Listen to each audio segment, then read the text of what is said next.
dans un conseil municipal dédié au lieu de la République, laïque par ailleurs, qui traite des questions qui sont d'actualité nationale et prioritairement locale. Et à ce titre-là, j'interroge les membres du conseil municipal pour savoir à quel titre nous pouvons accepter ce type de témoignage qui peut s'entendre par ailleurs, mais en tout cas pas ici. Voilà mon observation, monsieur le maire. Et je partage absolument cette remarque. Je trouve déplacé, monsieur Fouquet, et je suppose que je ne suis pas le seul, et là, ce n'est pas que la majorité, qui doit se trouver, je trouve déplacé ce qui ressemble à une provocation vis-à-vis d'un certain nombre de gens. Monsieur Fouquet. Si vous me permettez de répondre, puisque c'était le but de la question que je voulais poser tout à l'heure et que vous n'avez pas accepté, je l'avais rapporté à la fin du conseil municipal, c'est pour ça que j'ai sorti Palestine, pour montrer que c'était ma question. Puisque vous avez de bons rapports avec Donald Trump, c'était pour poser la question, intervenir auprès de lui pour lui demander pourquoi il veut que Jérusalem soit...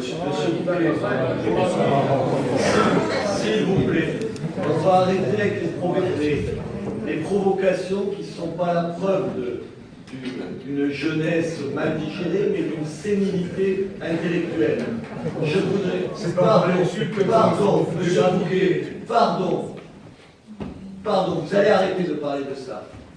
Je trouve que c'est déplacé, c'est une provocation, et j'espère... Vous êtes un spécialiste de la question. J'espère qu'une immense majorité ici de gens vivent comme moi ce genre d'enfantillage comme quelque chose d'indigne de votre position d'élu ici au conseil municipal.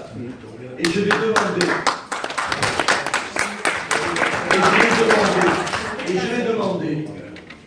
vais demander, ici aux élus, et j'espère qu'il n'en manquera pas, pour dire tous ensemble que nous ne tolérons pas ce genre de comportement dans le conseil municipal. Alors je vais vous demander à chacun de prendre position. Et je vous demande donc qu'on demande à M. Fouquet d'enlever cette écharpe. M. Fouquet, vous avez fait votre numéro, ça va. Vous enlevez cette écharpe. Qui s'associe à moi pour demander le retrait de cette écharpe? On vient de me la lever pour moi. Écoutez, moi j'adore Poutine. Bon, mais je ne viens pas marquer avec une écharpe. Alors, monsieur Fouquet, enlevez ça, s'il vous plaît. C'est pas possible.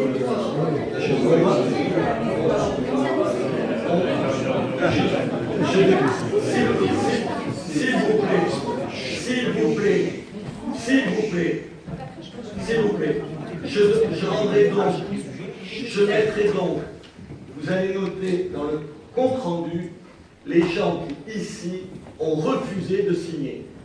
Vos trois élus, monsieur, vous n'avez pas la parole, c'est terminé. C'est terminé.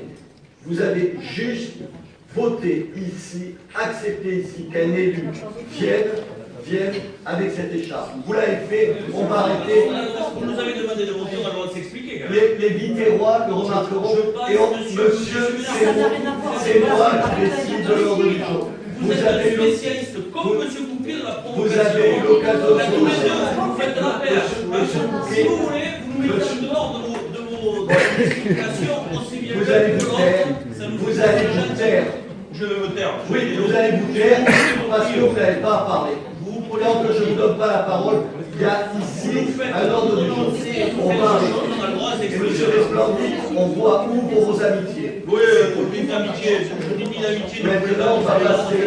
Maintenant, on va passer. Sur le fond, je ne serai pas otage de vos provocations réciproques. Monsieur Resplendit, on sait où vous votez. Je suis content que la dame qui soit à côté de vous ne se soit pas associée à ça. Non, vous votez comme ça. On va passer. On sait où est la petite lumière maintenant. Et monsieur Paredes, au lendemain de la fête de Hanouka, je voudrais vous dire pour tout le conseil municipal notre sympathie et la honte de cette attitude-là.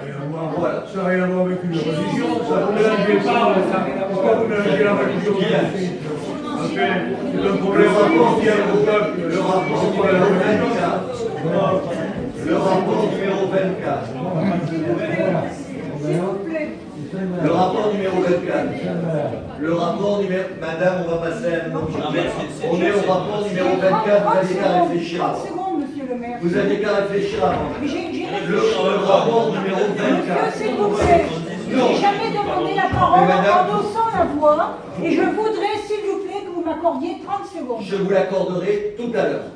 Vous me l'accorderez En fin de avant dossier. de Le rapport numéro S'il vous plaît, vous 24. avez laissé à Daniel. Vous- Est-ce que je peux parler 30 Tout secondes? à l'heure, vous parlerez. Quand je déciderai de vous parler. Voilà. Vous aurez la parole. Respectez-moi, s'il vous plaît. Je vous respecte et vous respectez. Et vous respectez comment ça se passe. Le rapport numéro 24 sur les personnes en état d'ivresse. Nous vous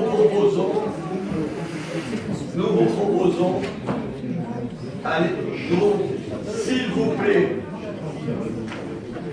nous vous proposons, à l'image de ce qui s'est fait dans un certain nombre d'autres villes, de pouvoir facturer le transport et les coûts pour un certain nombre de gens qui sont trouvés en état d'ivresse dans les lieux publics et qui sont conduits dans les hôpitaux à cet égard-là.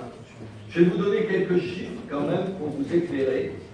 Sur les 3 dernières années, nous avons réalisé 514 relevés d'ivresse publique, ce qui représenterait et ce qui représentera plus de 60 000 € de recettes pour la ville. Quand on sait que c'est au moins une mobilisation de 2 personnes pendant facilement 2 heures, je pense qu'on est en droit, comme d'autres villes, la dernière qui l'a fait, c'est Castres, à ma connaissance. Facturer ça, ce sera peut-être un moyen incitatif pour que les gens ne puissent pas croire qu'on peut faire tout sur la voie publique et être transportés gracieusement à l'hôpital. Voilà. Est-ce qu'il y a des commentaires? Non. Qui est contre? Qui s'abstient? 3 abstentions, 4 abstentions. Merci à vous. Le rapport numéro 25.